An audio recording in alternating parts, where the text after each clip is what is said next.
help couples overcome in these situations. So the first order of business is, who is this for? I want to make sure everybody here on the webinar knows that this is for them if this fits their situation. So number one, this webinar and this training is for those who are in relationships where pornography has damaged and caused pain and hurt. This is also for people who are in a relationship where there's been a betrayal and a damage of trust. It's for couples who want to improve their marriage. No matter how overwhelming it might feel, if you have a desire to repair and heal and move forward, no matter how many lies, no matter how many betrayals or hurts that have happened, this webinar is for you. This webinar is also for women whose husbands are not even sober yet. Many people in the process find themselves getting sober sooner than later, and some people have a really hard time gaining sobriety, and this training is for you, even if your husband, or for the husbands who are listening, if you're not sober, this will help you not only rebuild trust, but gain sobriety using the same tool. And that will make a little more sense as we move forward. And lastly, this training is for marriages where there's defensiveness and blame, victim mentality, lies, justification, all sorts of negative behaviors that influence and impact the marriage. Even if things aren't going really well, this training is for you because I want to help you understand what's at the core of those things and how can you stop that? How can you overcome these behaviors and come back together? Now, you had a really good question. Do I see multiple addictions? I often do see people who struggle with multiple addictions, yes. Whether it's porn addiction, it can shift to food addiction, it can shift to Facebook, it can shift to gambling. There's any number of ways that people numb. And the root cause is always the same. And so the reason why often addictions shift is because the root cause is not addressed. And so we're going to be addressing that today. So this webinar, this training is not for couples whose husbands are against doing any work. I think most husbands go through moments where they don't want to do anything, and I think that's natural. But for those who refuse to identify any problems, who refuse to say, yes, there is a struggle. Yes, yes, I do want to change. For those who are totally against working, recovering, and healing, this webinar is not for you. This information is presented for couples who want to come together. No matter how devastated the situation might feel, if you have a desire to move forward, this is for you. If you do not have a desire to move forward, then this is not the information that's going to help you. There's another path, and that's not what we're going to discuss tonight. This is also for women who are unwilling to heal and don't want their marriages to improve. And sometimes, sadly, I see women who come in and they don't want to get better. They want to stay stuck because they get some kind of a secondary gain from that. And this is also for couples who are actively in the process of divorce and are not going to turn back. If you have begun the divorce process, but there's still a glimmer of hope, I'm going to share with you the information that will help turn things around if there's a small part of you that wants to do this. But if you are actively in the process and are moving forward with this, no matter what the result is, no matter if things improve or not, then again, this is not for you. So having said that, my goal is to help you learn the fastest and most effective way to rebuild trust and emotional intimacy. I want to share with you the most common pitfalls so you can avoid this, because I don't want people to struggle. And I see way too often people struggle literally for decades because they don't know how to do it any other way. So I want to show you the most effective way to connect in your relationship as well, other than sex. Because I think oftentimes those who struggle with sexual addictions, intimacy is the only thing that they turn to be able to create a connection. But there's so many other ways to connect that can be more powerful than sex and more lasting and sustaining. So I want to share with you these other options for you to be able to integrate those into your relationship as well. Now, for those who don't know me, my name is Sam Tielemans. I'm a licensed marriage and family therapist, and I specialize in helping individuals and couples heal from the impact of a pornography or sexual addiction and the pain that it causes the wife. And so that picture with me on the left, that is of the most brilliant couples therapist and researcher who has ever lived, literally.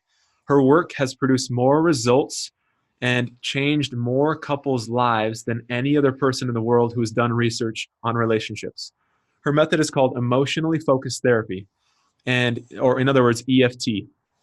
It has an astounding 90% improvement rate for couples and a 70% cure rate, which is unbelievable in this field. If you know anything about therapy, Success rates for traditional therapy are not awesome, but this EFT approach is truly remarkable.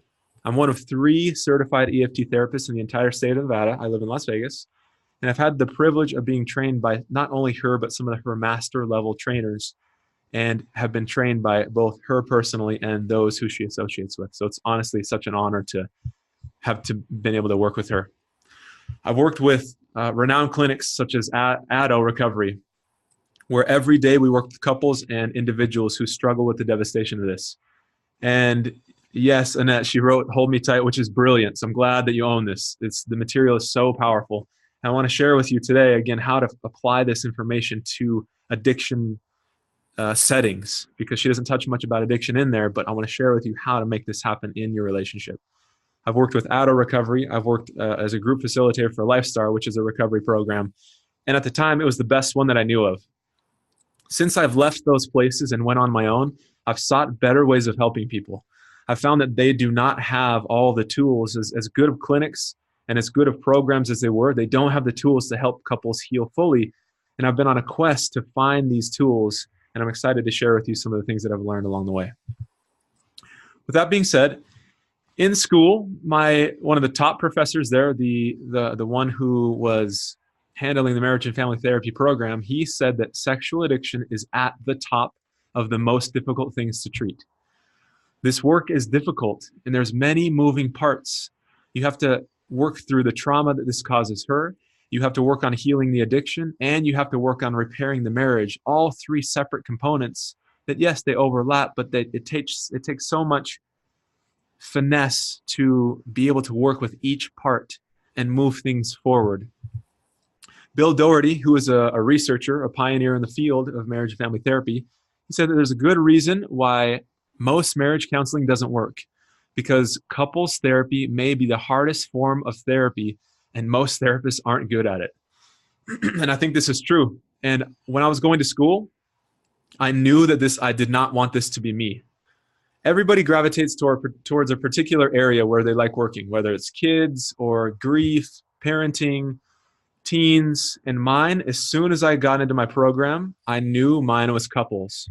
And I became obsessed about getting the best tools I can to help people, because I would have people come in and they would struggle with communication or addiction or betrayal, or so many people just struggle, and I hated feeling ineffective.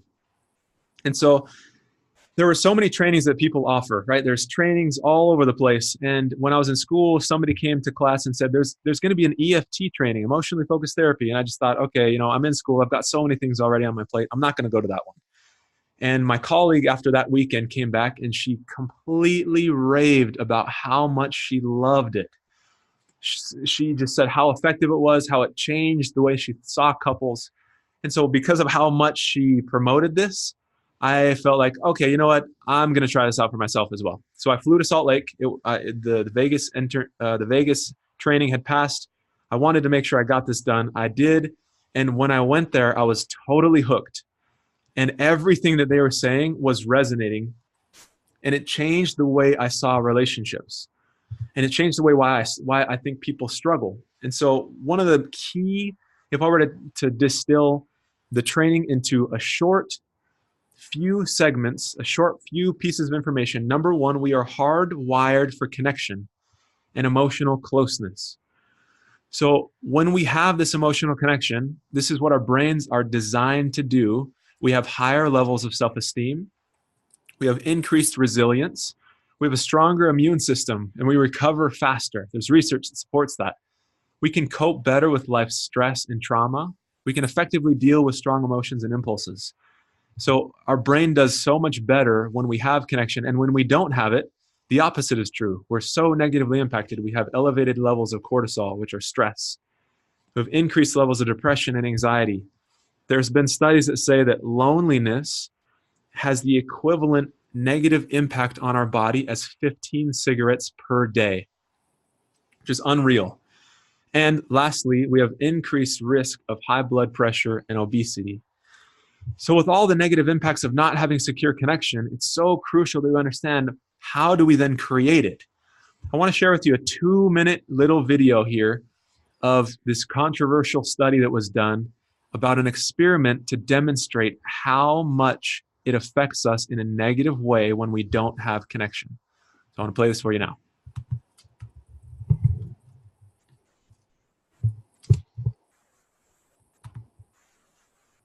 Hang on here. The sound is not coming through.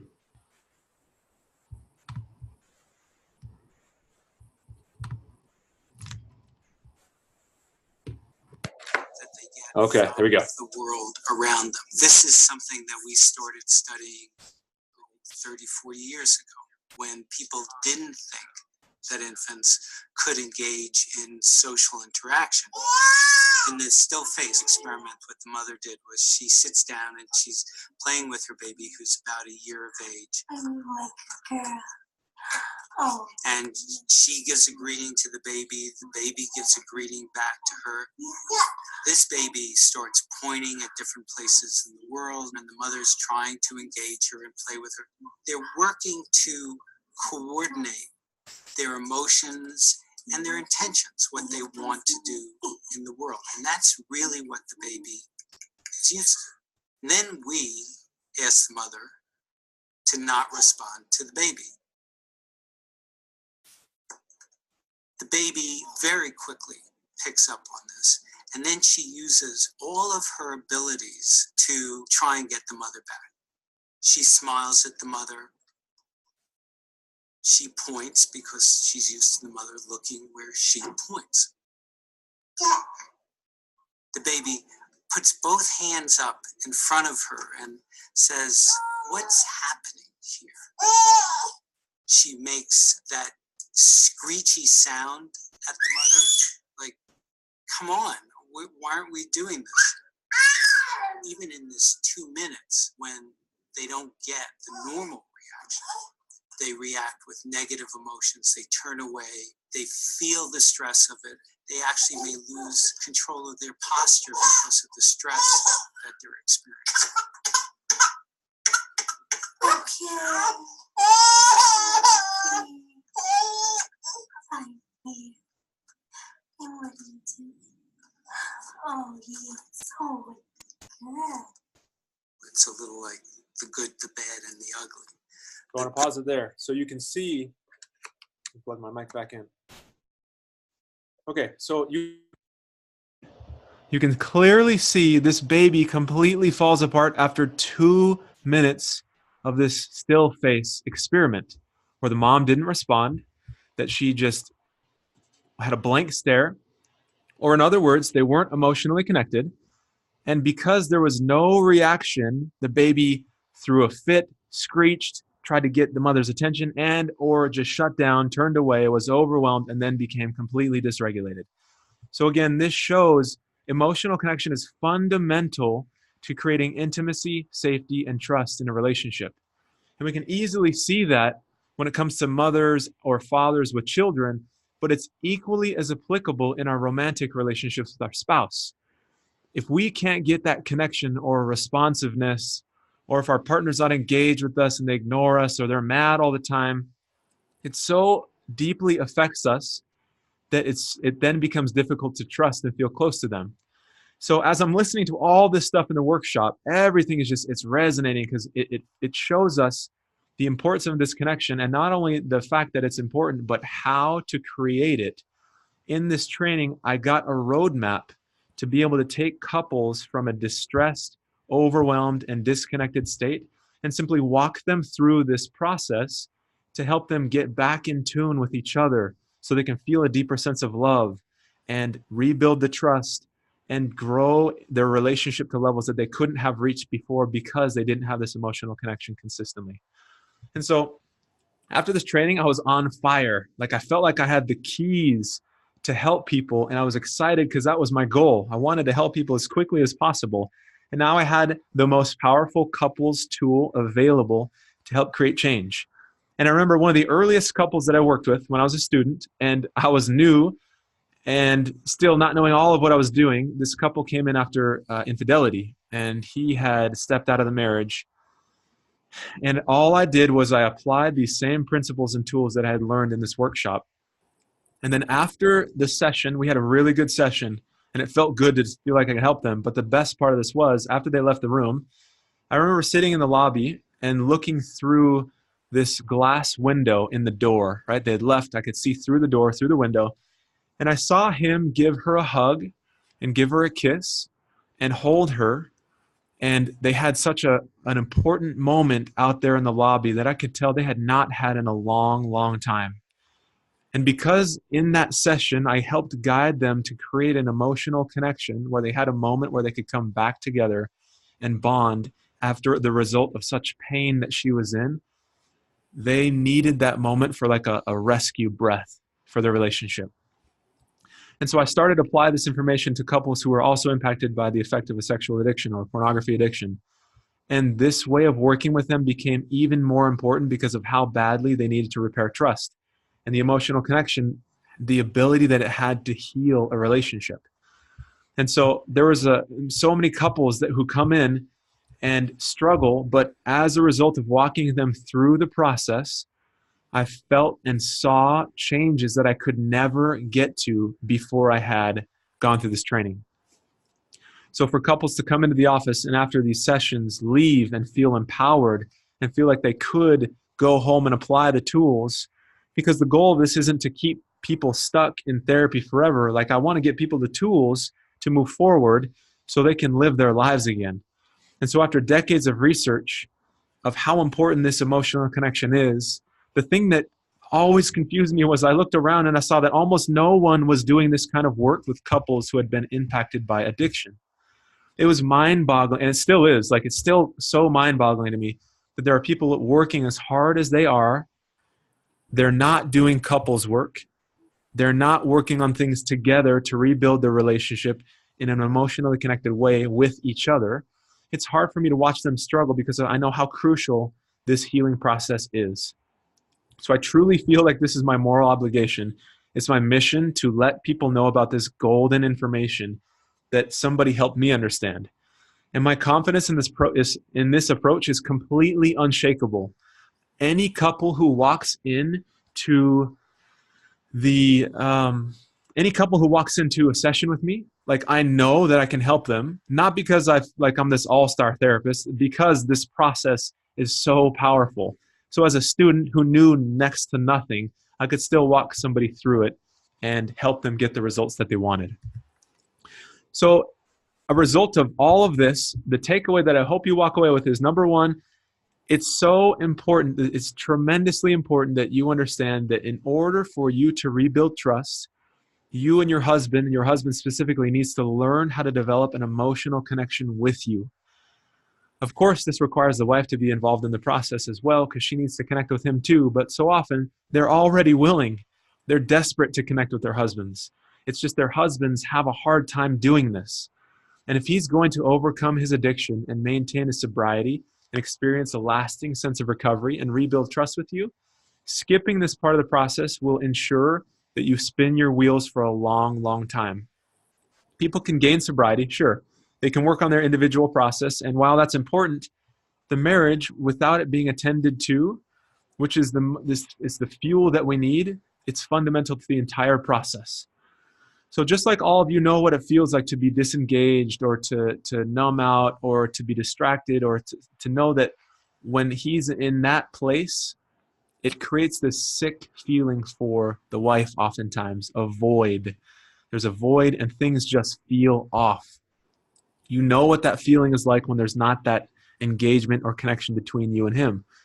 And the opposite is also true. When he's engaged, when he's emotionally present, it creates a very different feeling. And that's the feeling that we need that creates that sense of safety. It creates a totally different experience in the relationship. Many couples have just moments of that, but this process helps you do this on command because you'll understand what's at the core of it and what's keeping you stuck there. So if you've been struggling, this is probably why. If you've been spinning your wheels for a long time, this is likely why. And it's not your fault that you haven't maybe had the clarity that you needed, because nobody's talking about how this applies to addiction recovery. People oftentimes in the addiction world say there's a very specific set of tools, individual work, group work, journaling, meditation, right? The list goes on. And as important as those are, those things don't heal the marriage. And when you have a solid and a healed marriage, that helps you on an individual level, like we shared earlier, to become more confident, to be less depressed, less anxious, which then creates this fuel to keep going and moving forward. When people apply this, you get results right away. This is the thing that I love, is that when you start to step into this realm, into this process, it doesn't take 12 months to see progress. So here's the results from a person who had walked through the process with me. I just want to tell you that my husband watched this video and we had a really productive and reflective conversation.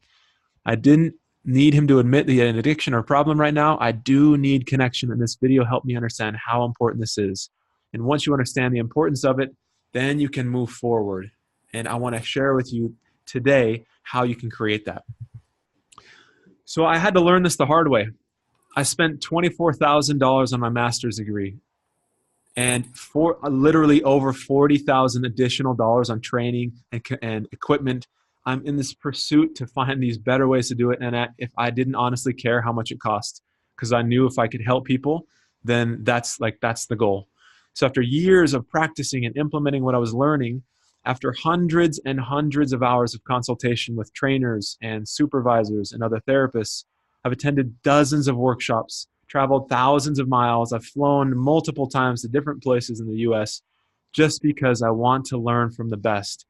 And this is the hard way, right? This has taken me years to understand this information and see how it applies to this population.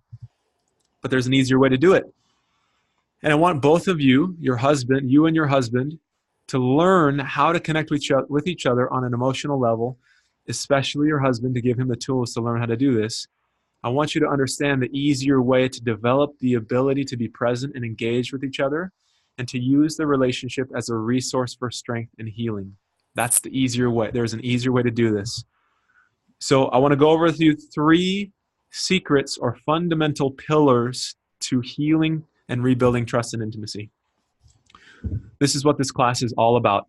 And so to be able to support you in that, these are the 3 things that I want you to walk away with knowing.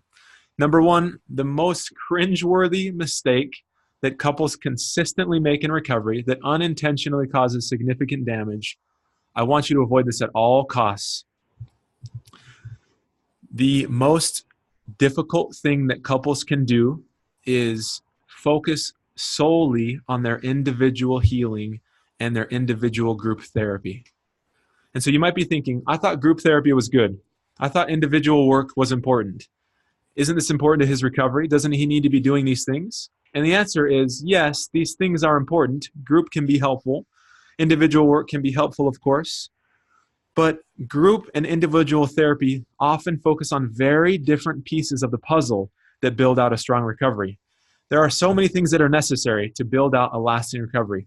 Working through trauma, implementing healthy coping skills, learning how to reach out, learning how to take accountability. But the marriage is one of the most significant parts of what's affected negatively by sexual acting out. And group and individual therapy do not focus on how to create the kind of connection in your marriage that you want. So there are 2 main pitfalls for this. Number 1, in group therapy, the main thing that you're focusing on is how you can get sober. And of course, sobriety is obviously an important step in the recovery process. And we need tools to be able to cope instead of acting out. So this makes sense that this would be an early concern. But if you don't understand what's at the core of addiction, and you don't directly address it there, all of your efforts, your work, your energy, your resources, all that will be misguided and will be overwhelmingly ineffective. Many of the tools that group provides, sadly, don't get to the cause, the root of the addiction. And so this is a part of what people get stuck with, is what's at the core of addiction, right? Underneath it all. So I have like a little analogy here. If we're well adjusted, if a tree, so I compare it to almost like a tree. If a tree gets what it needs, right? Oxygen, light, water, like soil that it can be planted in, it grows up and is healthy and is well adjusted. And so there's positive things for us as people. If we get what we need on an emotional level when we're young, there are positive things that come from being well adjusted. We're compassionate, we're empathetic. We can admit mistakes and it doesn't cause a huge fight. We can be responsible for our actions. We can be engaged. We can be empathetic. All these positive things that we need. What happens, so I remember seeing this picture, and I wish I could find it, so I had to recreate this idea. I saw this picture of a tree that grew up underneath this block or this awning or some kind of an extension off of a house. And trees are resilient and they'll grow, right? They'll grow up regardless of what's over them. But this tree in the picture became distorted and it grew up sideways. And so in nature, we honor and respect, like how awesome is that, right? And it makes sense that we keep moving forward as people. Even if we don't get our needs met when we're young, we still grow up, we become adults, and we transition into society. But the breakdown of what causes the trauma, the core of this addiction, the same is true for people. When we don't have this connection or secure attachment, or in other words, this emotional bond with somebody else, a parent when we're starting, if we have trauma, if we're rejected and neglected and abused, this is the block for our emotional development and growth. So remember, if you remember the still face experiment, that video a few minutes ago, the mom wasn't present for her child for the space of 2 minutes, and the child completely fell apart. Her system was overwhelmed and she did not know how to function. So imagine growing up in a home where that is the normal. That's completely torture on an individual. And even further, Patrick Carnes, who was a pioneer in the field of sexual addiction recovery, reported a study that said that 72% of people who struggle with addictions report being physically abused as a child. 81% report being sexually abused. 91% of people who struggle with addictions report being emotionally abused. So can you imagine what that would do to somebody's psyche, to their emotional well-being? So of course, this would stunt their emotional growth. This would stunt their ability to be present with somebody else. But of course, they continue to make it into adulthood, but it comes at such a costly price. It reshapes the way our brain develops, and it completely changes how we see the world. The world then becomes tainted, and it becomes a scary and dangerous place where it's very difficult to trust. And so this is so important to keep in mind, because as a result of this broken attachment, negative behaviors come as a result. Here are just a very short list of these, right? Lying, manipulation, acting out, minimizing, hiding, betraying, being a victim, blaming, turning the tables. There are so many negative things that come as a result of this.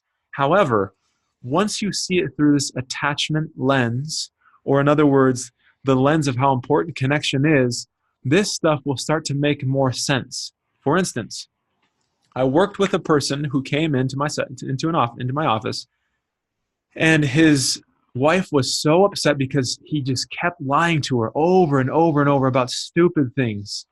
And if you lie about things that don't matter, then it undermines trust in every area. And so as I sat with him and tried to uncover what's going on, why are you lying? I don't think about things like, oh, you're a liar, you're a bad person, get it together. I always trace it down to what's causing that. And underneath everything for him, his life experience was when he grew up, if he didn't perform perfectly or do everything his dad wanted him to do, which as a kid you can't, and as a result of making mistakes, his dad would physically beat him. And so over his lifetime of multiple physical abuse and wounds that his father created for him, he learned, I have to lie in order to survive. And so in that context, that strategy of lying protected him over and over and over again, because he didn't want to be abused and beat by his dad. That just destroys a kid. So he learned, I've got to lie. I have to lie. And that becomes so deeply embedded in our psyche that even when his father had passed away or he had moved out, he still carried that tool and strategy with him. He lied. Now, if you see that through that attachment lens, it makes perfect sense. I would want to do the same thing. If I had to lie to avoid being beaten as a 7-year-old, then I would turn to that strategy too. Now, it doesn't make it okay in the current relationship. That's not permission now to keep lying, but it helps you to make more sense out of what's going on. And instead of beating the drum of stop lying to me, which yes, he does need to do, we can focus on the core of why he's lying and acting out in the first place. And if you do that, everything can change. If you don't, you'll continue to stay stuck. He'll continue to lie, even though he knows it's destroying his marriage, which is usually the thing that he wants most. But this unconscious habit and pattern keeps him stuck in the process. Comment, Annette, yes, that's true, right? The root of it is childhood abuse, right? All this stuff underneath the surface causes this. Intimacy, anorexia, yes, no knowledge on how to connect. That is across the board for 99% of the people that I've worked with. They just don't know how to connect. And the root of it is because of this abuse or neglect or rejection or this break in attachment when they're young. So the last couple points I want to make on this is if you only look at the behavior, if you only see this person's lying to me, he's manipulating, he's acting out all the time, I can't trust him. The label that we often give to this behavior is we call that person a narcissist, or he's just an addict and he's in addict mode and there's nothing that I can do. If you frame a person as a narcissist or an addict who can't change, then what hope do you have? It's so disempowering to see somebody in this way, and I think this is one of the most common buzzwords that is causing damage in the recovery world. He's a narcissist, because if you're a narcissist, then what do you do with that? I'm married to a narcissist. How do I heal? Well, you can't. However, if you see it from the attachment lens, so I want you to take for just a moment right now, I want you to imagine your husband being emotionally or physically abused by his parents or another person. Many women who are listening have had a similar experience, but for just a moment, I want you to see if you can relate and view him through that lens, how absolutely crushing that is on his self-worth, his self-esteem. So if you just for a minute try to tap into that, as you might be able to relate to that, imagine him experiencing a trauma that no one should ever have to experience, or not getting approval from his mom or his dad, constantly feeling like there's something wrong with him. Rejection, neglect. As you think about him in this lens, in this moment, does that change how you feel towards him? And again, this doesn't make what he's done okay, but can you start to see him differently? Somebody who's wounded, who's been abused, who doesn't think very good of himself. Oftentimes people with addictions hate themselves more than you ever could because they feel alone and broken and there's something wrong with them. So now, if you see him in this way, there's a different approach that we can turn to for solutions. So many more solutions open up when you see it as he's a wounded individual who's a good person, who's making decisions because of his woundedness, which again is not permission to do it, but because you can see it more now at the core, there are so many more options for healing that open up. And so we don't want to spend all of our energy trying to manage his bad behavior. Rather, we want to double down in the areas of trying to rebuild broken attachment, create emotional connection, and heal the impact of trauma. And so what would it be like for you if your husband was vulnerable and he shared those things with you and he told you how sad and alone he feels in these moments, how much pain he's in knowing the damage that he's caused you? What if you saw this soft side of him and he was able to open up and connect with you? My guess for you, as you listen, because of the hundreds of people that I've worked with, you would feel a shift and there would be a softening that would take place in your heart. And you would see him differently. And in that moment, you would have a connection with him. So our purpose of this is, again, if there's any connections, see Danny, raise your hand. Any connections or any questions, please type that in the chat box. While you're doing that, I want to share this thought with you that traditional recovery steps are this: read recovery material. You spend months or years in individual therapy. You go to group. You get a sponsor. You have spiritual mentors, etc., etc., etc. All of those are good things. I'm not knocking that. All of those are good things. However, the pitfall number 2 of only focusing on group work is that none of this includes an emotional connection with you as the spouse. All of these things are important, healthy living behaviors, sure, but if you now are starting to see the core of all these problems is broken and disconnection, broken attachment, then you'll know you have to be creating an emotional connection in your current relationship. So it's unbelievable to see when couples do create this by working together to create this emotional trust, to create this connection. They instantly can have these moments of, I feel good, I feel close, I feel fulfilled. And this creates a total sense of freedom and peace in the marriage like nothing else can do. And so again, this is such an important piece. There's a quote that floats around there that's true. The opposite of addiction is not sobriety, it's human connection. And so our focus in this process is to create the connection, which goes back to healing this emotional connection and broken attachment and the trauma that's been caused, which as a result then creates a well-adjusted person in the present. You can't, nor do you actually need to go back into the past, make amends to mom and dad or to, the seventh grade bully. There's no need to even go back there.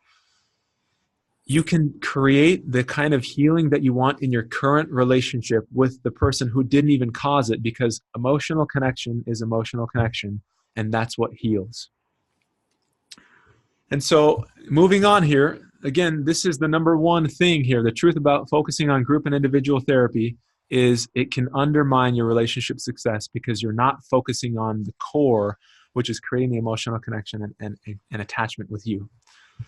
So you're probably thinking, an emotional connection sounds great. This is exactly what I want with my husband, but I'm completely burned out and I'm tired of being the only one trying for it.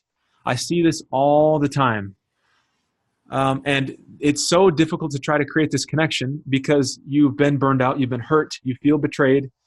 Alexis, you talk about same thing, right? This emotional connection is so hard to create that when you felt betrayed. And so secret number 2, after thousands of hours of working with couples, I share with you the number one reason why women married to men with sexual addictions become totally burned out and exhausted. The reason is, again, this is the same idea. I can't keep opening up and getting hurt because he doesn't respond. What do I do? The most common misconception is that emotional connection it's not a one-way street. That's the most common misconception. It's, well, I'm pouring my heart out. I'm pouring my soul out. I keep opening up. He's not responding. I keep opening up. I'm vulnerable and nothing is working. So I'm just going to shut down. I'm not going to try anymore. It's so important that you realize that this is not a one-way street. And this has become so painful when you're knocking on this brick wall and you're not getting a response in return.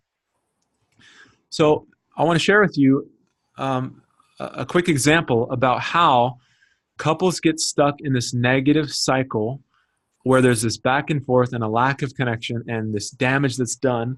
And I want to share with you what this looks like and how then can you get out of this. I remember working with an individual who came in for the very first session and he said he's not sure if he wants to give up the addiction. He's disengaged. He was very resistant to doing any kind of work. And so again, in my mind, when I see this on the surface, I don't think, well, what's wrong with you? Why don't you get it together? I always think, well, what's going on underneath the surface that's causing you to react in that way?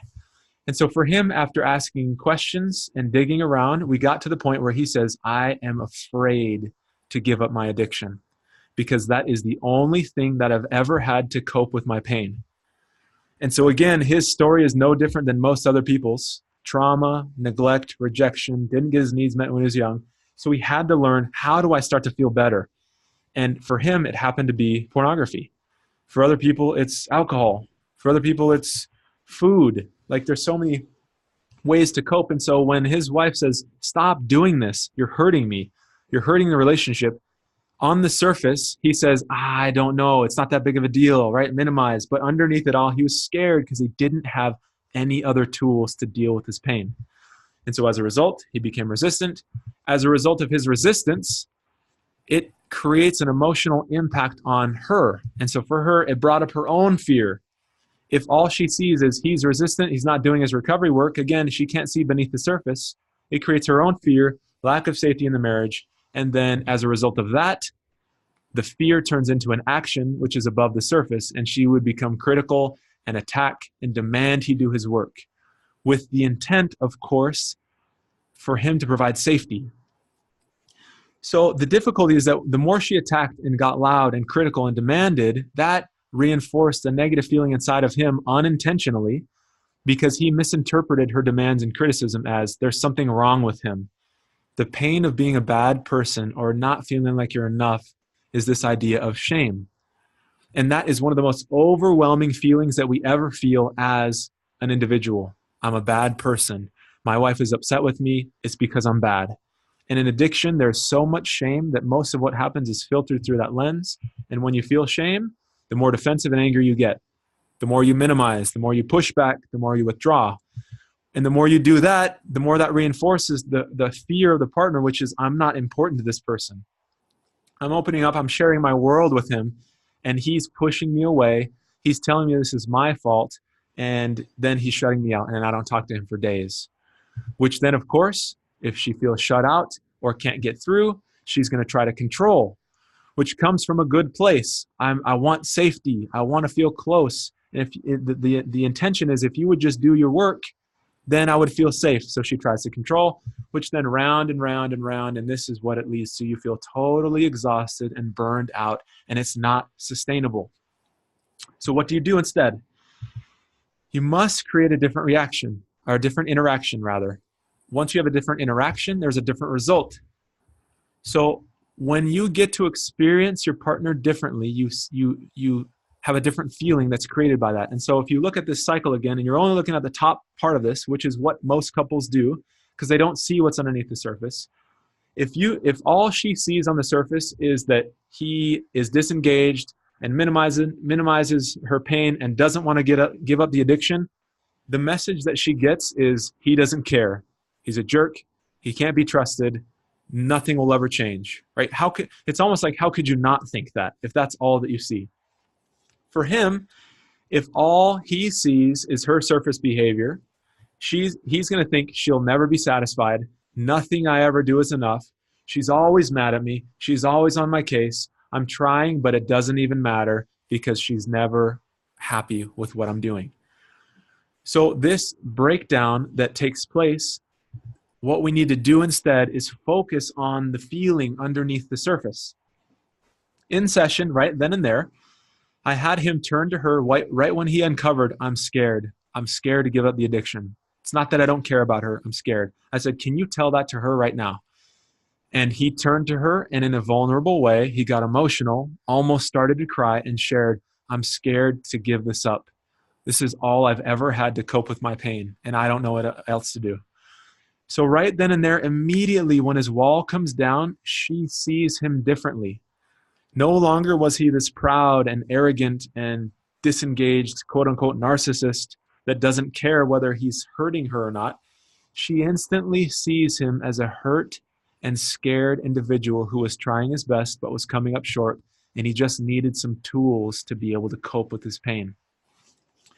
So when we walk through this process and when we share what's underneath the surface after we uncover it, it completely revolutionizes and changes a relationship instantly in that moment. And this is not like an instant fix, of course, where now everything is better. This is now the tool that you can use to create these moments as often as you need them. Again, going back to this idea of the tree, you can go from an insecure connection, insecure attachment, emotional disconnection, trauma, that part of us that feels broken. You can go from that by sharing on this emotional level. You can then get secure attachment. You can start to feel connected, because when she turned to him and reassured him and supported him in that moment, which she was able to do because he was vulnerable, then he gets a moment of like, maybe I'm not so bad. Maybe there is hope for me. Maybe she does love me. All of that can happen when you have this moment. So when you have this secure connection, this healing takes place. That is the fundamental pillar to a sustainable recovery. Any other way is not going to work, because emotional connection is the problem. When you don't have it, that is also the solution. And that process of sharing on an emotional level underneath the surface, getting beneath that cycle, That's the thing that helps you move forward. So again, a very, very quick example just to show you how this plays out in many other areas. Underneath the surface, if the wife is alone and sad, if it comes out in a critical way and she says, you never try in this relationship, you're always gone, nothing, like I'm not important to you.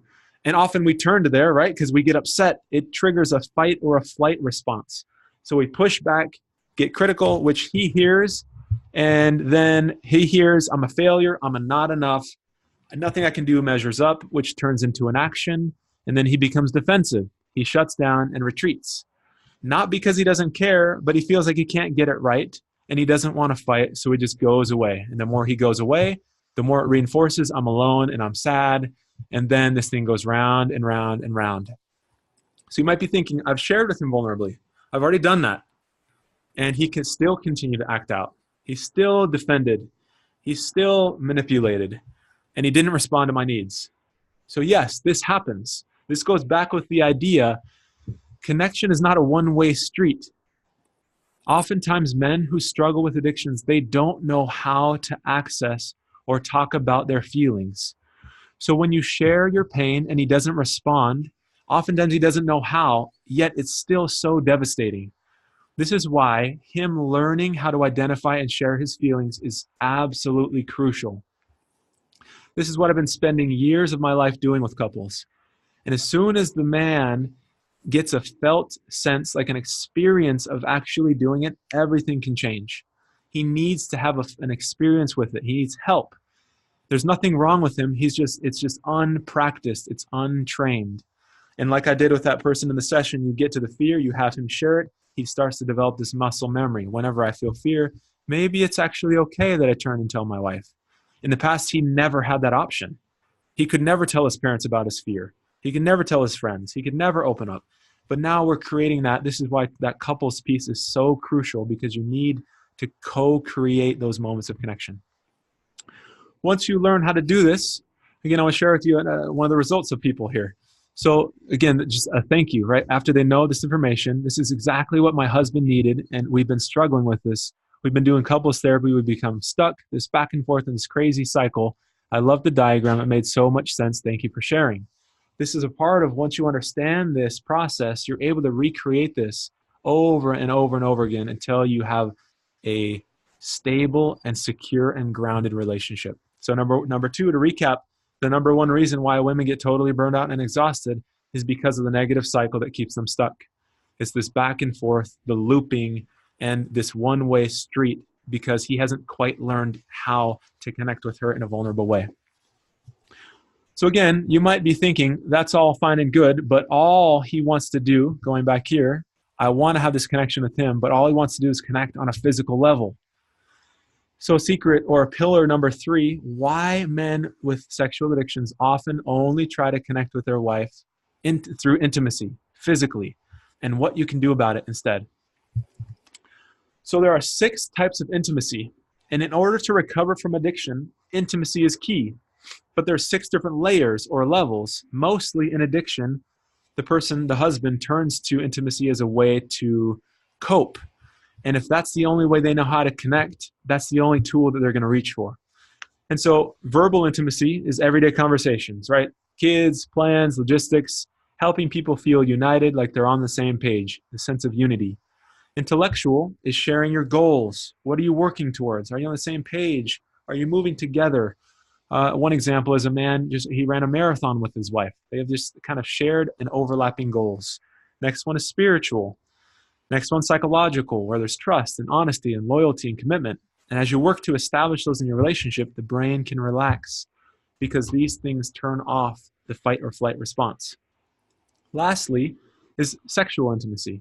And this is obviously an important part of a marriage. And the difficulty is that people who struggle with addiction, again, this is the only way that they know how to connect. The problem is not sexual intimacy in general.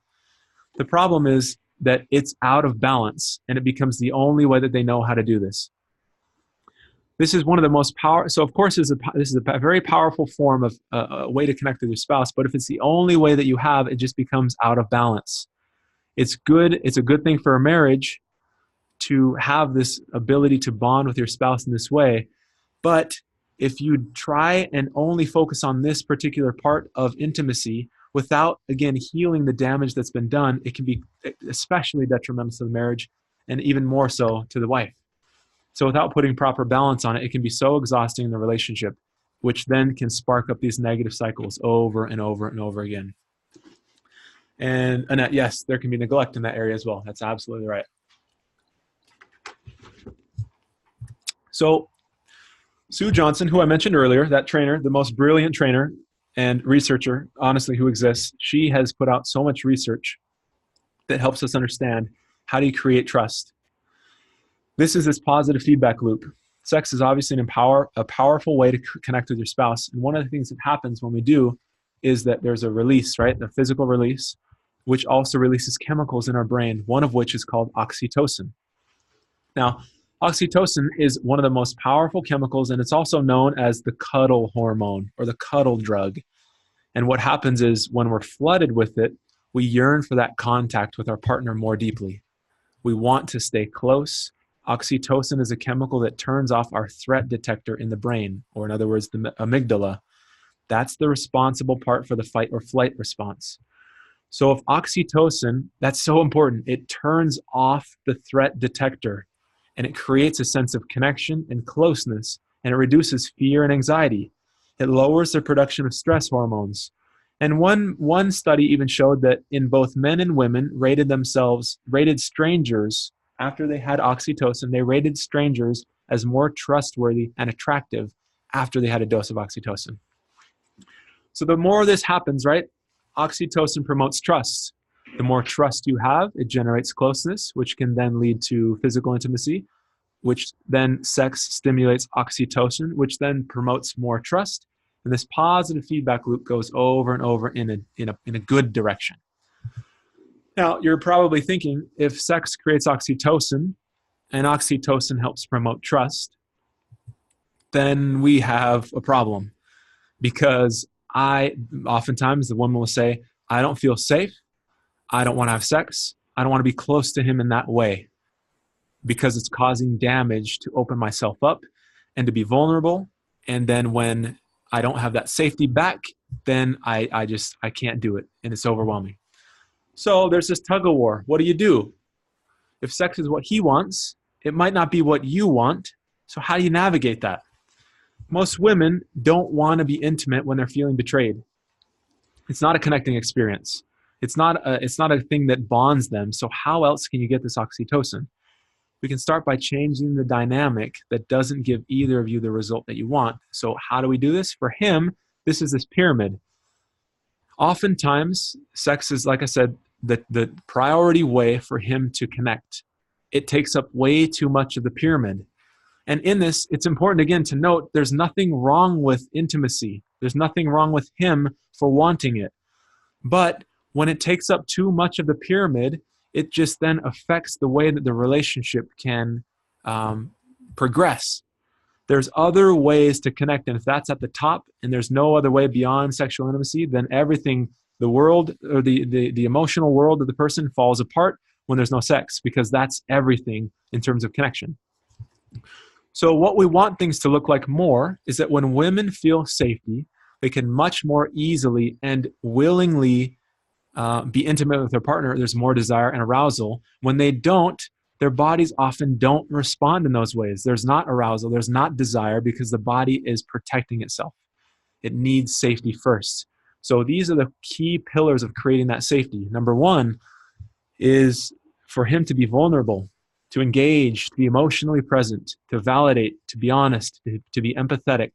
There must be that emotional presence, which by now you know this connection is absolutely crucial. That's at the base, fundamental. The next thing on top of that, it's doing good work. It's healthy habits, relapse prevention, doing good recovery work, reaching out. Group can be a part of this as well. But because with these missing ingredients, it doesn't matter if he's doing good things without the base of emotional connection. You must have that. But if you have the base of connection, he's doing good recovery work. On top of that, he's just generally he's a good spouse, right? He's considerate, or he's aware of your needs. There's like stability, there's consistency. When you have these things in place, that creates rock solid safety to then be able to be intimate. One of the most amazing things that happens is when things are sequenced in this order, when at the base is emotional connection, recovery work, just being present, the compulsivity around sex can actually diminish or be eliminated altogether. And I want to emphasize this again. When things are sequenced in this way, it can often reduce or eliminate this compulsivity around sex. Because I'm going to speak a little bit more about this in this pillar, but that's such an important piece, that this emotional connection and safety creates that response oftentimes for people. So to recap, the reason why men with sexual addictions often only try to connect with their partner through sex is because this is the only tool that they have currently, or I would say it's the main tool that they have to be able to create that connection. He's not a bad person for it. I can't emphasize that enough. Sex is not bad. It's not bad in and of itself, but when it's out of order, when you don't do it on a secure base, then you miss out on the full benefit that sexuality has to offer in a marriage. So again, sequencing it in this way can help you overcome these blocks that you're experiencing. So important to know, the last point that I want to make about this, that a sexual addiction has little or nothing to do with sex. That might be confusing to hear, but I want to maybe explain it in this way. A gambling addiction doesn't have anything to do with money. An alcohol addiction doesn't have anything to do with the taste of alcohol. Simply an addiction, if you boil it down to its core, an addiction is just a means and a way to cope with pain.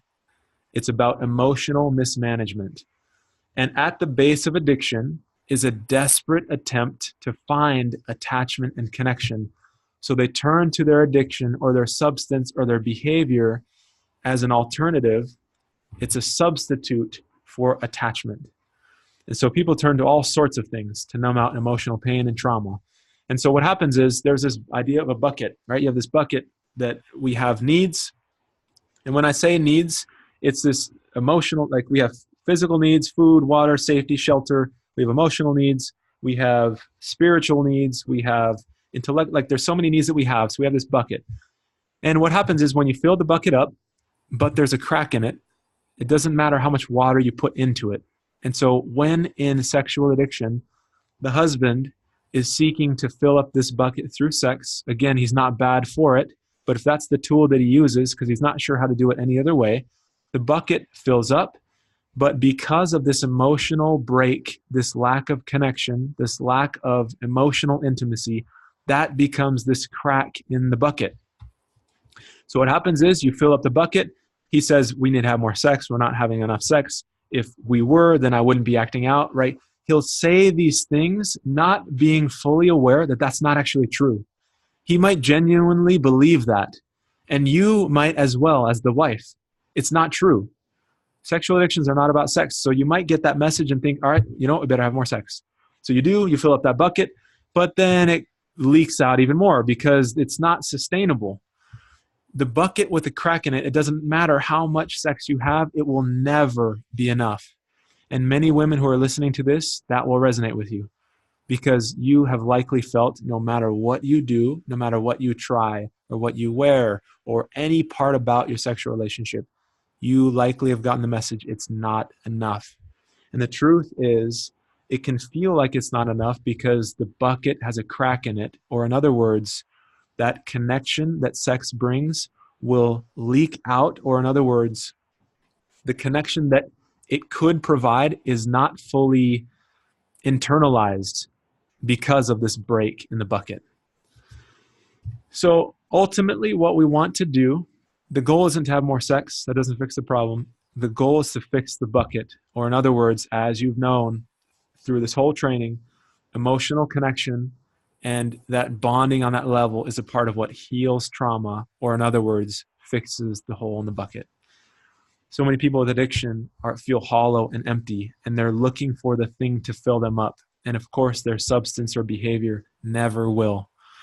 And so you can rebuild trust and intimacy in your relationship. I hope, and I hope that this message has come across clearly. And over the course of what I've shared, again, recapping, focusing on only group and individual therapy can undermine your process if you're not working together in the specific way that we've outlined. If he isn't learning how to connect with you, then again, secret number 2, thousands of hours of working with couples. If he hasn't learned how to connect with you and you guys aren't coming together, it's just two ships passing in the night, you are going to feel exhausted and burned out. But there's a way out of that. All you need to do is come together in that way, develop the skill, learn how to do that. And secret number 3, again, just to recap, men with sexual addictions often only try to connect with their wife through sex because that's the main tool that they know. So you probably feel like this, right? We've gone through so much information today, and I really hope that this was valuable for you. Now, I've shown you the process, and this can absolutely work for you and your marriage. Every relationship can be saved if both people are willing to try and if they have the right tools. And so most people feel like they'd like some additional support and guidance to be able to create this kind of change that they want in the relationship. Many men just don't know how to do it. They don't know how to identify their feelings. They don't know how to connect, which is so crucial, not because there's something wrong with them, because they just haven't learned the skill. And unless they get some outside help or direction, it's very difficult for them to learn that. So in order for couples to more truly have a strong and loving and connected marriage, I put together for you a special offer that can make this process even easier for you. And I want to give away some really cool bonuses for free as well. So is it okay if I spend just a few minutes sharing with you all the things that I wanted to give to you to help you create and repair the relationship and to be able to move forward in the direction that you want? Okay, yes. Okay, good. I just want to spend a few minutes with this because it's possible for you to overcome this problem once you have the tools. And so what I've created is what I call the Relationship Recovery Jumpstart Program. It gives you the exact tools that you need to create rock solid trust in your marriage. It shows you step by step how to navigate difficult situations, how to navigate triggers that easily send couples into a tailspin, into fighting, into arguing, into withdrawing, into more hurt and pain. And so this is designed to help couples work through these stuck places and to overcome these problems so they can, again, get the result that they want in their marriage. And so a part of this process, this is what you're going to get as a part of this Relationship Recovery Jumpstart Program. It's a 6-week relationship recovery course where I personally, I'm super excited about this. I'm going to teach this course to you live, which gives you the opportunity to, in real time, ask any questions, have me answer problems, and give you direction that you need specifically for your situation. So I'm going to teach the 6-week course, and this is a part of what we're going to be covering in this course. Sometimes people, they get stuck in multiple areas, so I want to address multiple areas to help them know, how do you overcome these things? Many people wonder, can addictions even be overcome? Is this even possible? Can he overcome the urges? Why does he act out in the first place? What's at the core of addiction? How do I heal? And for her, she's wondering the same thing. How do I heal from this trauma? Is this normal? Like, will I ever feel normal? Is there, like, how do I handle this deep pain? The next part of the process, I'm going to show you, how do you create this emotional connection? How is this possible? How can he uncover his feelings? What are the things he needs to do to learn how to open up so it's not a one-way street, so you don't feel exhausted and completely burned out? And then again, how do we address the sexual addiction or the intimacy after the impact of a sexual addiction? How do you rebuild trust? And then moving forward, how can you create the lasting marriage that you want? And I saw Carrie, you had your hand raised. Please drop your question in the chat box. I'd love to answer the question if you have any on that. So one of the people who has walked through the process, she said the importance of this program here, let's see here. This skill absolutely made all the difference in my marriage. Once my husband and I learned how to incorporate this skill of specifically emotional connection, is what she's referring to, it made such a difference in our intimacy levels. Our connection and our trust is huge. It has made such a big difference in our work. Huge information that I'm grateful for. And so Carrie, question. Yes, I'm going to post the replay of this. I'll be posting that within a couple of hours, and I'll send out the link by tomorrow. So anybody who's missing this or is coming in late, yes, you can watch this replay. So again, this key part of the process, once you learn how to do this, you're going to be able to restart your marriage and get it in the direction that you're going to move forward in. So what you're going to get in this process, you're going to get the 6-week recovery course valued at $6,197. Next, what you're going to get, because again, I want to bundle these things together and I want to give you these bonuses on top of this for free. So I want to give you 6 months access to the Recovery Relationship Community, which is a Facebook group where I am going to offer weekly live Q&A sessions, additional trainings, where you can get support from other members of the group who know what it's like to struggle and who might be further along in the process than you are, who can give you feedback as well. So 6 months access to this community to continue to grow together, because when you do have a community, we grow faster. When people have the same mindset of how do we do this, let's do this together, we grow faster. And I love the fact that there is community, and the role that I want to play in this is to be able to share my insights and thoughts as we go. One post from a lady in a group, she says, "Thank you for taking the time to respond," because I like to respond to posts and give feedback and post live videos. She says, "I believe it's an answer to prayer. It brought tears to my eyes. Your response illustrated a hopeful rewrite to the story that feels possible. I've been really stuck, and I feel like my therapist has been trying to help me see the same thing. It just hasn't clicked before now." And so again, this other individual says similar thing. She loves the group and watched videos multiple times, and people find so much value in the group because it gives you a chance to, in real time, connect and again, more importantly, get the direction and feedback that you need. I actually had a super cool experience last week. I felt stuck with something personally, individually, like this mindset that I had, and I had a hard time shaking it. I'm in a group where same thing, it does a live Q&A, and I asked him my question. I shared with him one of the fears that I had, and he responded, and 7 minutes later, like, it shifted my mentality completely. And so now I don't feel that same emotional charge. It's significantly reduced, and I feel like I can totally manage the situation that I had this hang up on. So again, in the group, you get real-time help, real-time feedback, and I want to get to know each person who's in the group and offer them the help that they need. So if you invest in this relationship recovery program today, this is what you're going to get as bonus number 1. Just to recap, the 6-week program, and then you're going to get 6 months of support, weekly support. You can post 24/7. You'll get the help and the feedback that you need. So then I wondered, what else do you need? You've got the program, you've got the support. Then I thought, you need to understand how to repair old wounds. There's so much trauma in this particular form of addiction, right? There's so much trauma that it creates. And there's so much trauma on his side as well. And so to be able to repair old wounds is absolutely crucial. So I created or rather what I want to give you is a Healing Conversations blueprint. How can you talk about old hurts without causing a fight? This is one of the places that couples get stuck the most, right? She brings up a pain or a hurt or something where she needs his help, and he gets triggered and doesn't know how to respond and gets defensive, and that same figure 8 pattern overtakes them, and she doesn't get her feelings validated. He feels overwhelmed and like he's a bad person, and nothing happens in a positive way. So I want to share with you the exact process and formula to be able to leave the past in the past, because that's a part of why the women bring up the past, is because they don't want to carry it anymore. They want their partner to help them, to validate their pain. And so in this Healing Conversations blueprint, it'll show you how to create this mutual validation and understanding that creates the relationship and the ability to move forward. So again, just to recap what you're going to get, the 6-week course covering all those different pieces. You're going to get the 6 months access to this Facebook community group, and then you're going to get the Healing Conversations blueprint so you can move forward from the past and not have to carry these weights anymore. So then I thought, what else do you need? After having all these things, what else would be helpful? And I thought, the next thing that you need is you need to know how to overcome and destroy shame.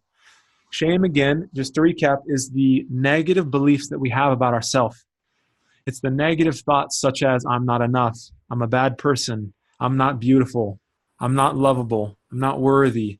Some variation of that negative self-talk, that is shame.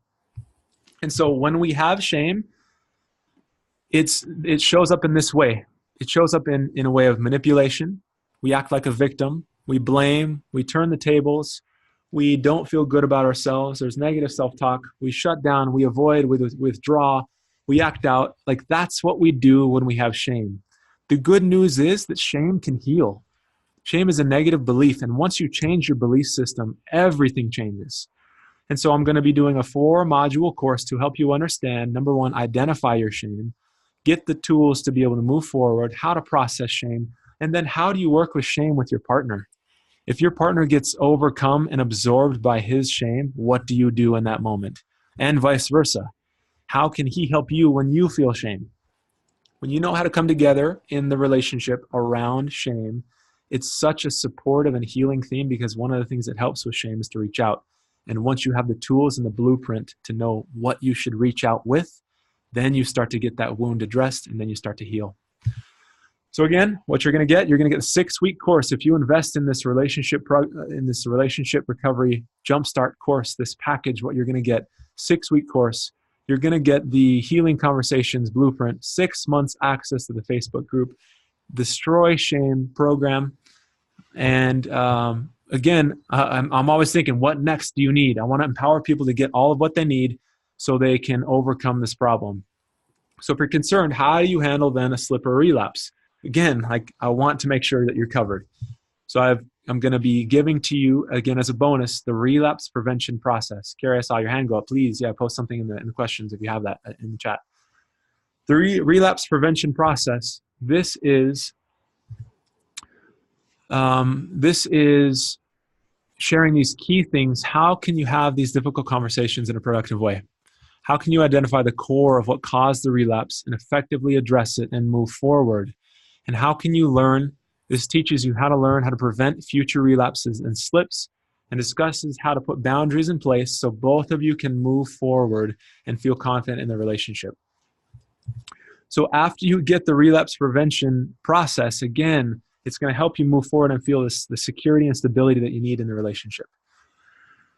And so all of what you're going to get, these core pieces, the course, the bonus material, the 6-month course, or the 6-month access to the Facebook group, Healing Conversations Blueprint, Destroy Shame program, relapse prevention process. And the last thing that I feel like would be helpful is, what do you do with triggers? So there's something that's there, a key factor, a key piece that helps to create clarity and allows you to tap into this internal strength, is mindfulness. Mindfulness and meditation helps to ground you and pulls you out of this autopilot mode and helps you navigate triggers so much more effectively. And so I'm going to give you 10 total mindfulness meditations to instantly reduce the intensity of your emotions and create awareness, which helps you regain clarity, tap into this internal sense of control, and help you gain this sense of balance and to feel grounded so you can move forward and not react in trauma, not react in addiction, but respond exactly how you want to. So again, all of what you're going to get, just to recap, I wanted to bundle all this together. The 6-week course, when you invest in your relationship today, you get the 6-week course, you get the bonus materials for free of the 6-month access to the Facebook group, the Healing Conversations Blueprint, Destroy Shame program, relapse prevention process, and the trigger reducing meditations. So all of this total value is $10,269. So if you think about it, you're getting so much information, so many tools. And the question is, if all that this package did was to help you finally get unstuck and to enjoy the forward progress that you want, would that be worth it? Would $10,000 be worth it to you? If all that this program did was give you the tools that you need to rebuild a strong foundation of trust, would that be worth it to you? So many people struggle with this sense of overwhelm and pain and feel stuck for years and years. So if this program gave you the tools that you need to rebuild trust, would that be worth $10,000? And lastly, if this would give you the experience of being able to be a role model for your kids to demonstrate to them how to take ownership over mistakes and repair difficult situations, would this be worth it to you? Because there's no way to avoid difficult situations. Your kids will face them. Your kids will make mistakes. But if they have a role model of how do you overcome mistakes, how do you make them right, how do you move forward and take accountability, if you could become that role model by gaining the tools and the clarity that you need from this package, would that be worth it to you? So for me, as I'm trying to figure out pricing, I had two choices. Number one, I could go as cheap as possible on the program, and then I couldn't give you the added bonuses or give you my personal time and attention to support you on the way. Secondly, I could require just a little bit of a higher investment, but in exchange, I could devote our time, resources, and support to guarantee your success. And so I wanted to make sure that you're successful in this endeavor. And so again, the question is, if you could, what would it be worth it to you if you could divorce-proof your marriage? Would you pay 25 grand? Would you pay 50,000 for this? Would you pay more? If you could get the tools that you needed to divorce-proof your marriage, would you pay for that? So for me, as I think about this, like this is priceless to me. This picture, my family. I couldn't imagine having this separation between us, especially my sweet daughter. I couldn't imagine what she would go through, what my wife would go through, what I would go through if I couldn't figure out how to connect with her, and if I couldn't figure out how to be present and support and be there. Like, this is priceless to me. I would pay whatever cost it was necessary. And so for you, I wonder if you can see that people are willing to pay $15,000 up to $50,000 or more for the tools that would help them create a rock solid base of trust and fulfillment in their marriage. You can even see at this point why it would be a good deal, even $5,000 to get all of the tools that you need to overcome this addiction once and for all and to move forward. And so again, in terms of pricing, for the general public, it's $19.97, but because you're here, I wanted to offer this to you today for $9.97 as an early bird special pricing. And so for all the tools that you get, all of the support, all of the feedback, all of the clarity, all the questions that you ever have answered for just $9.97, if you take action today, you can get access to the special early bird pricing. Because this program, this process that I'm going to be doing, this 6-week course, I'm going to teach it to you live. So as a gift for you, as an early bird, in terms of early bird access, not only do you get to have me teach this to you live, but I'm going to be able to answer all of your questions and you get this discounted rate. And so now you have two choices, just like I did. Option number one, you could do nothing, right? Don't take the leap of faith. Which this leap of faith is 100% risk-free because I give you a 100% rock-solid guarantee. I forgot to put that on the slide there.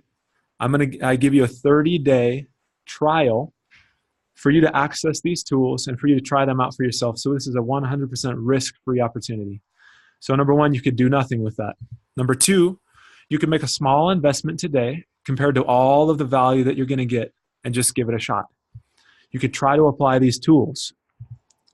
Make this small investment, and again, you get this 30-day money-back guarantee. If you decide for any reason at all, that this is not right for you, you can let me know within 30 days and I will give you a full refund, because my goal is not to take your money. My goal is to give you the tools that you need to get a result. You're paying for a result, and these tools will get you that result. So I want you to try them for 30 days risk-free. So you think about it, we have car insurance, we have insurance on any appliance, we have all this, we try to protect our assets, but the current divorce rate is at 50%. For second, third, and fourth marriages, it increases above 80%. This is, I think, a common misnomer. They think, you know what, if I just leave this marriage and I find somebody else, then my problems will be solved. The truth is that's not accurate. There's research that supports that divorce rates go up. Because the problem is not that you're married to somebody who maybe is not compatible for you. The problem is there's a difficulty in coming together. So if you don't know how to come together with your current spouse, That's not going to magically change when you get together with somebody new. The best case scenario that you have is to come together with your current spouse and learn how to heal the addiction and trauma and not spin your wheels, because this, I wish there was research that says what the divorce rate is in addiction couples. I guarantee it would be much higher. And the reason is because they don't get the tools that they need. It's not their fault. They don't get the tools that they need to overcome this problem. And so, just again, to recap, all of what you're going to get is this 6-week program to get you the tools that you need to rebuild trust, to overcome addiction, understand it, protect yourselves against it, protect your family against it. You're going to get 6 months access to this Facebook community group, Healing Conversations Blueprint, so you can move forward from the past, destroy shame program, overcome these negative beliefs, the relapse prevention process, and the trigger reducing meditations. All of this $10,000 value for just $997 today if you access and take advantage of this process now. So if you're interested in this program, and if you know that you need this, please open up another browser and type in what we have at the bottom, trust.healingcouples.org/course.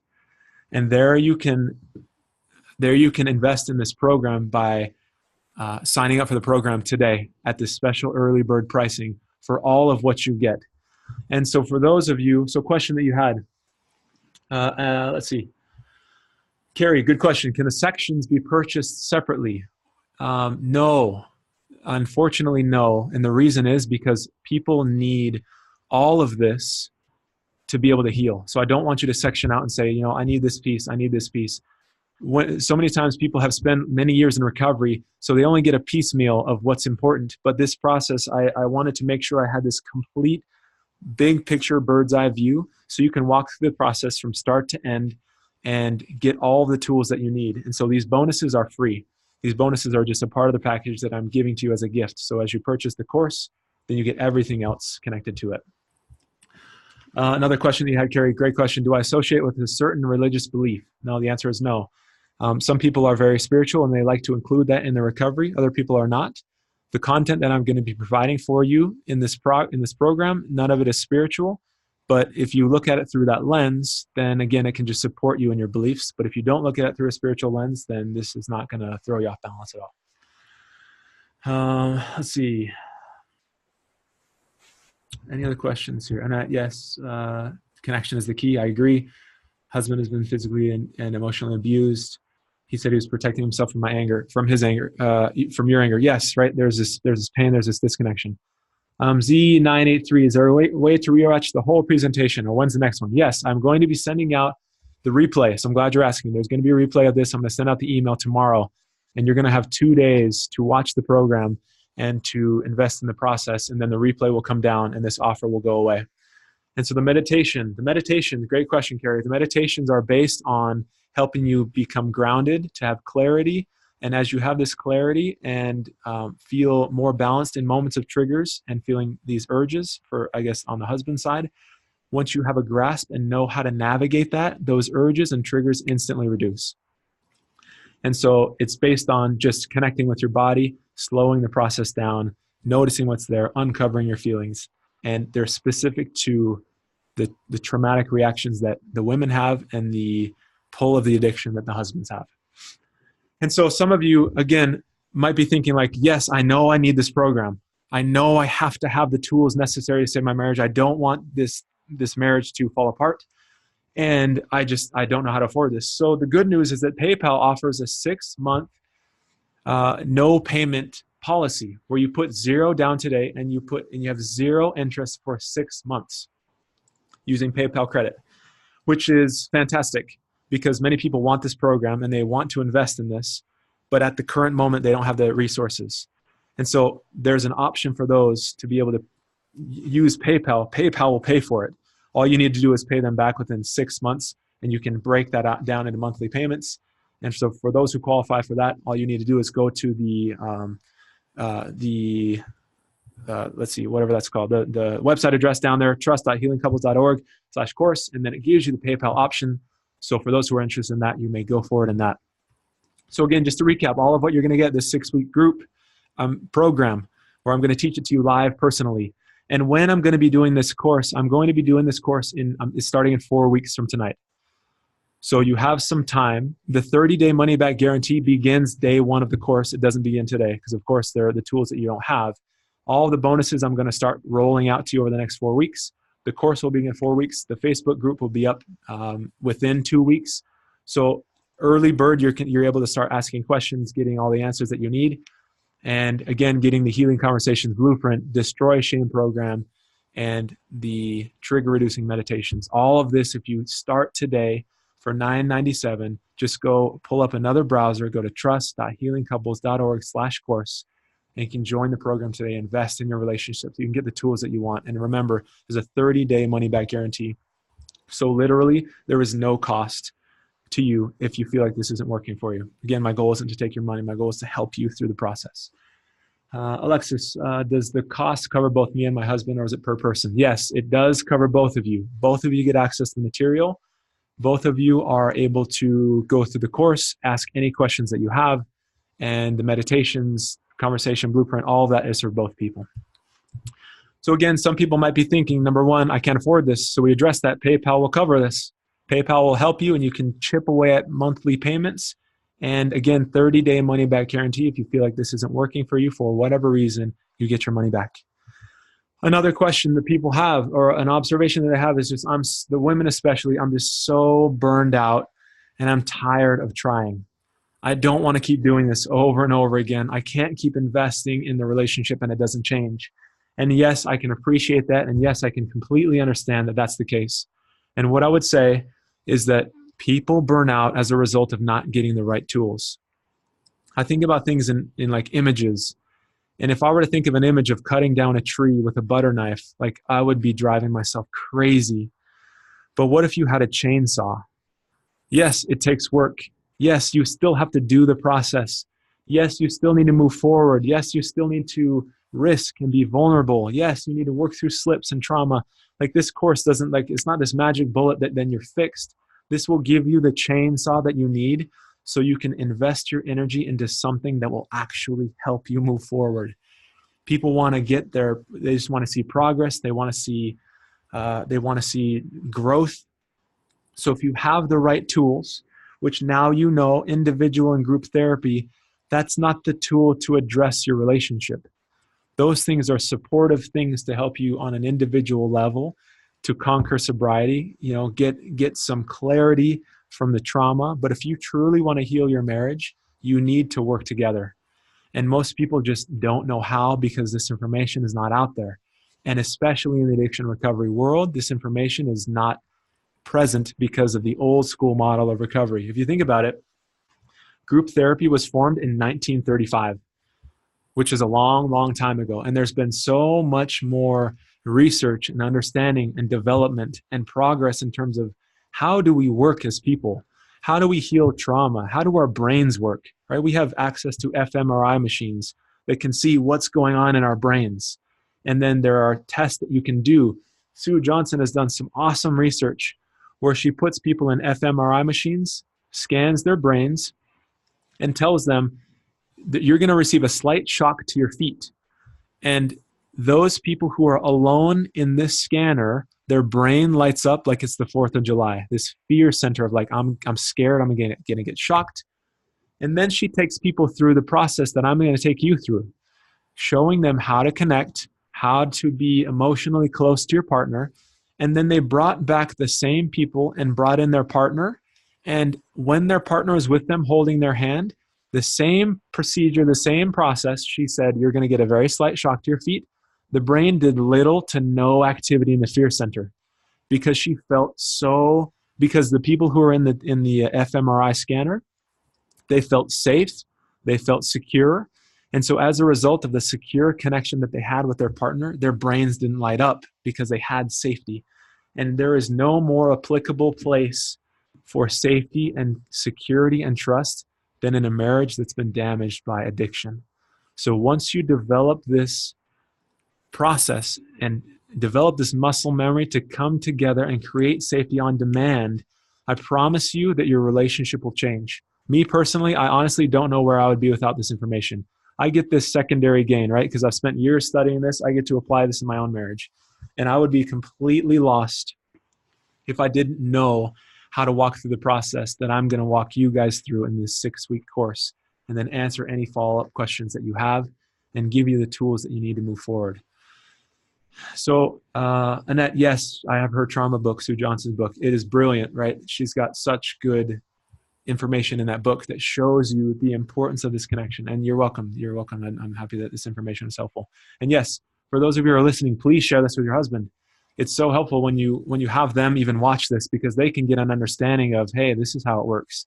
This is how we can do this. This is how we can overcome this problem. And so, again, I hope this information has been helpful for you. Are there any last questions or thoughts or concerns or how this might apply to you? Any places where you might feel stuck? Alexis, yes, go ahead. And even if it doesn't have any questions with regard to the program, if there are any questions with regard to your situation or where do you feel stuck, again, I just want to share information that's helpful. If you do have questions regarding the program, I want to answer those as well, because I know that's the process by which your relationships are going to be able to heal. So I'll go ahead and wait for that question then, Alexis, for that to pop up. Get a quick drink of water. Hang on here.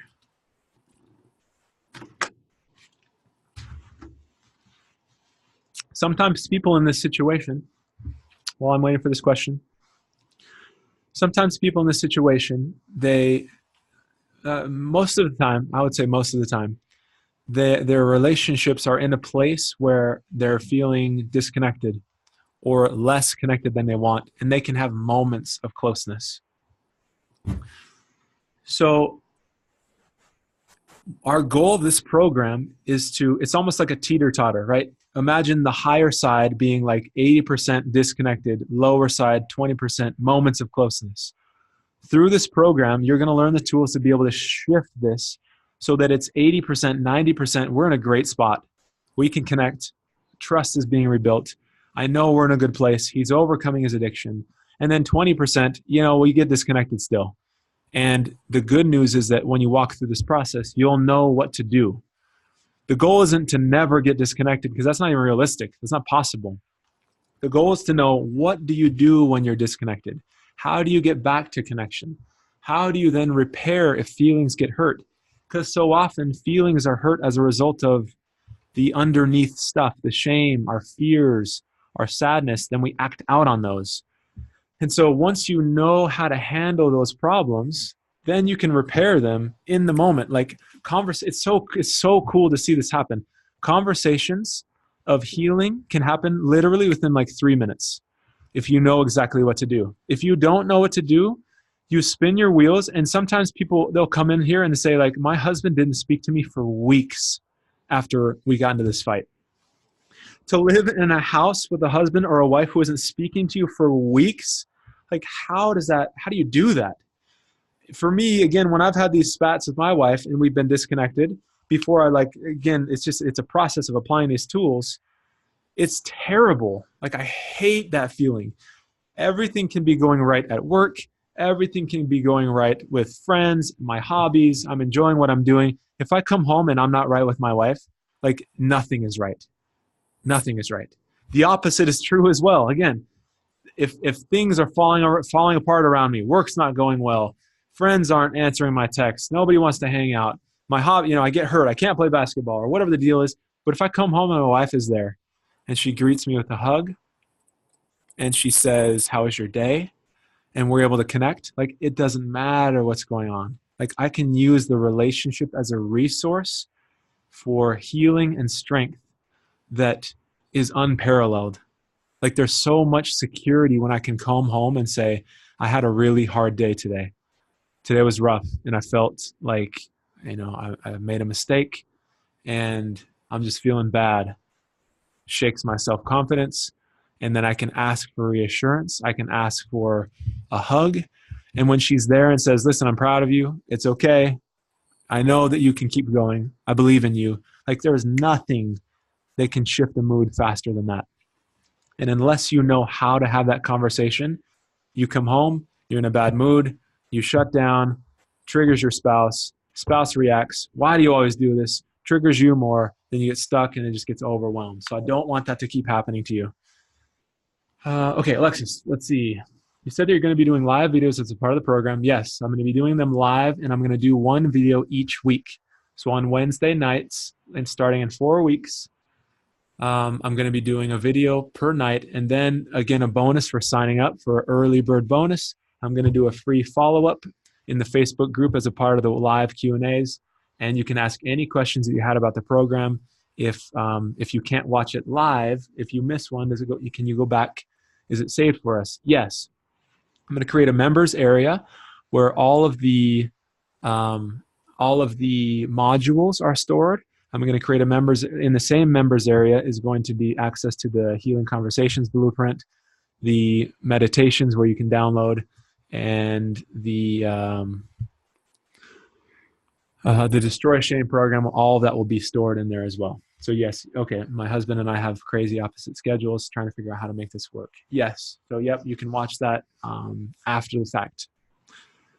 Any other questions about the process? Any other questions about where you might feel stuck, how this could apply to you? What do you feel like you need in the relationship? Again, if you're still listening and you know this is speaking to you, I would encourage you to please pull up a new browser, invest in your relationship so you don't have to stay stuck. Get the tools that you need. Again, as a reminder, 100% money back guarantee. If this does not work for you, I don't want you to pay for it. If you can't pay for it right now, let PayPal pay for it. And you can pay them back in installments, and it's absolutely zero money down today, 0% interest, and you have 6 months to pay this back. You have 30 days to try the program. Again, if this is speaking to you and you know that you need tools, I don't want you to have to do this the hard way. I've seen couples, people will come in and say, you're my third therapist. You're my fifth therapist. Like, I'm not doing this anymore. Like, you're my last hope. And so I don't want you to go for the next 12 months saying, I'm going to keep trying on my own. I'm going to keep doing it. We're doing okay. Like, he's doing better with his sobriety. I'm doing better with my triggers. Like, we're okay. Like, I don't want you to be okay. I want you to feel great. And in order to feel great, you need the right tools. And once you apply the right tools, you get the benefit and things shift so quickly. So again, if this is speaking to you, please invest in the relationship. Try it out completely risk-free. And I want to help you every step of the process. I want you to get exactly what you need so you can move forward. Again, going back to this idea of like our families are priceless. Most people don't want to break up their families. The reason why families break up is because that things aren't changing.